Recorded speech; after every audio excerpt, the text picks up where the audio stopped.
ഇംഗ്ലീഷുകാരി എന്ന് പറഞ്ഞപ്പോ ഞാൻ വിചാരിച്ച് വല്ല വെള്ളാൻ പാറ്റ പോലെ ഇരിക്കുന്ന സാധനം ഇരിക്കുന്നു. ഇത് നല്ല ഡാറ് പീസാണല്ലോ. ലോകം മുഴുവൻ ചുറ്റി സഞ്ചരിക്കാൻ നിങ്ങൾക്കൊരൊറ്റ വിസ മതി. അതാണ് ഇംഗ്ലീഷ്.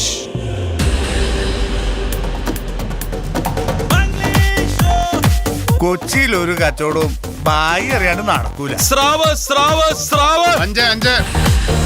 തൊഴില് പറയാനും സ്റ്റൈല് മാറില്ല. 10 രൂപ, വെറും 10 രൂപ. അതാമേ, ഇന്ത്യ, ഇവിടെ തുണി നിർബന്ധമാണ്. ഇംഗ്ലീഷ് അറിയാൻ പാടില്ല എന്ന് പറഞ്ഞ് ഇങ്ങനെ ഇന്ത്യക്കാരെ പറ്റിക്കാം. മതാമ നമ്മള് വിചാരിച്ച പോലെ അല്ലോട്ടാ, തീരുമാനിച്ചിറങ്ങിയേക്കാണ്. ചില ലിങ്കുകൾ അങ്ങ് കണക്ഷൻ ആവുന്നില്ല സ്വാമി.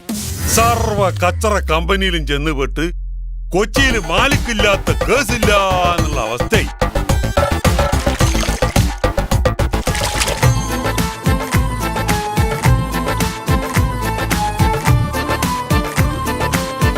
അമൽ, നീരദ്, അൻവർ, റഷീദ്, ആഷിഖ്, ഇതെന്താണത് കൊച്ചിക്കാര് കംപ്ലീറ്റ് ഉണ്ടല്ലോ.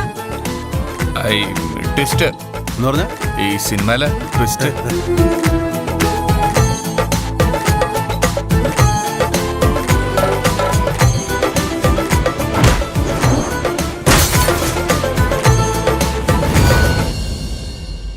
I need your help.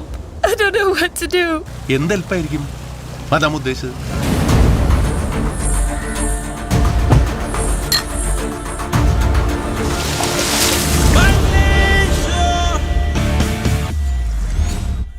എന്നാലും ആ നത്തോലികളോട് ഇംഗ്ലീഷിനായിട്ട് തെറി പറയാൻ പറ്റില്ല. ബായ് പറയും, തെറിയല്ല, നല്ല തറവാടി ഇംഗ്ലീഷ്. Run by run.